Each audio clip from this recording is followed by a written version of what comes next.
A single memorandum, dated July 31st, 2026, signed by Aaron Lukas, Principal Deputy Director of National Intelligence, addressed not to one agency, but to all of them.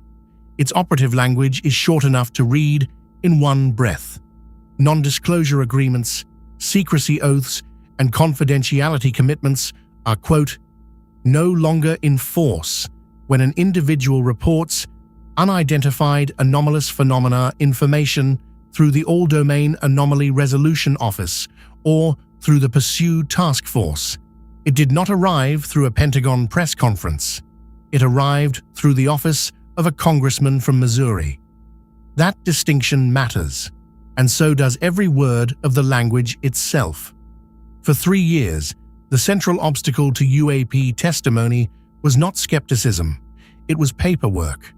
When David Grush testified before the House Oversight Subcommittee on National Security on July 26, 2023, he repeatedly declined to answer in open session, citing classification and his non-disclosure obligations.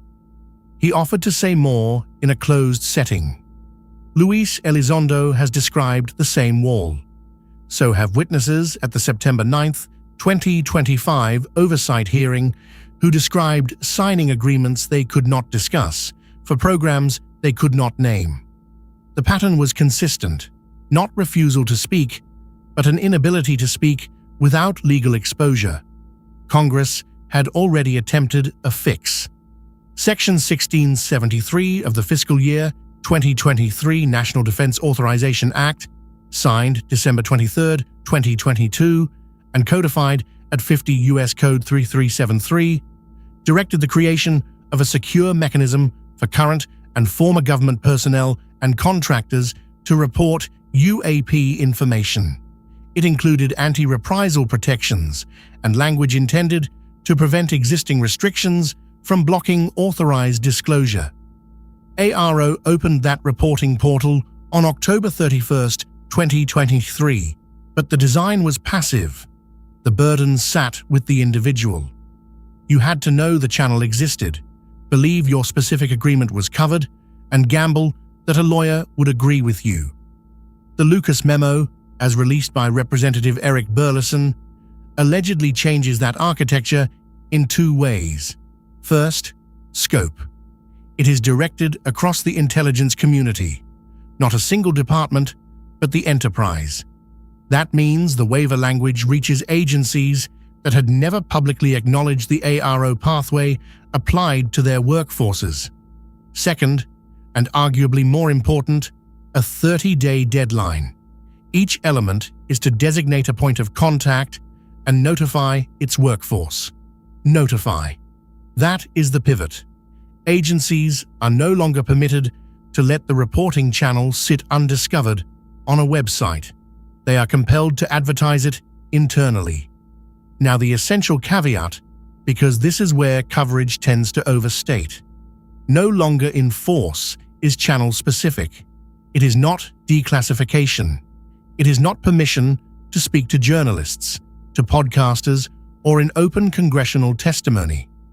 The classification of the underlying information does not change. The Espionage Act does not change. What the memo appears to remove is the contractual and administrative instrument.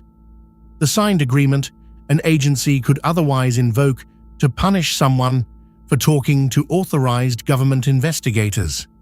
For someone holding a compartmented agreement, the practical reading is narrow but real. The door is to arrow or pursue. Only that door. Which raises the harder question. What happens once a disclosure lands? Under existing law, ARO, now led by John Koslowski, who succeeded Sean Kirkpatrick, intakes reports, evaluates them, and is subject to periodic reporting requirements to Congress, including classified annexes. Serious allegations of concealment can also route to inspectors general. But the public record does not tell us how Pursue fits. Its charter has not been publicly released. We do not know its authorities, its staffing, or whether its findings reach the same congressional committees on the same timeline. A waiver that opens a channel is only as meaningful as the destination on the other end. Then there is the question of how this became public. Not an ODNI press release, not a DoD statement, a congressman's office. Representative Burleson, a Missouri Republican on House Oversight, has spent 2 years pressing on this specific mechanism, arguing that witnesses cannot be protected by rules they've never been shown. 2 readings are available. The generous one, a routine internal directive that a member of Congress chose to publicize, doing exactly what oversight is for. The less generous one, an executive branch unwilling to announce its own policy, leaving deniability intact and implementation quiet. Absent official confirmation, both remain on the table. So what actually verifies this? 3 things: whether each element named a point of contact, whether workforce notifications went out, internal emails, intranet postings, security briefings, and whether any of it can be documented through FOIA or oversight correspondence. If the 30-day window closes without traceable notification, the memo becomes a paper concession, legally elegant, operationally inert. There is also the unresolved matter of agreements signed with private contractors rather than the government itself. A directive to intelligence community elements does not obviously reach a defense company's employment contract.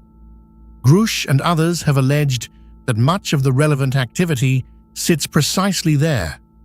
Judged on its text, this is the broadest UAP-related secrecy waiver ever put in writing by an intelligence official, narrower than the headlines suggest, but structurally more significant than the statutes that preceded it.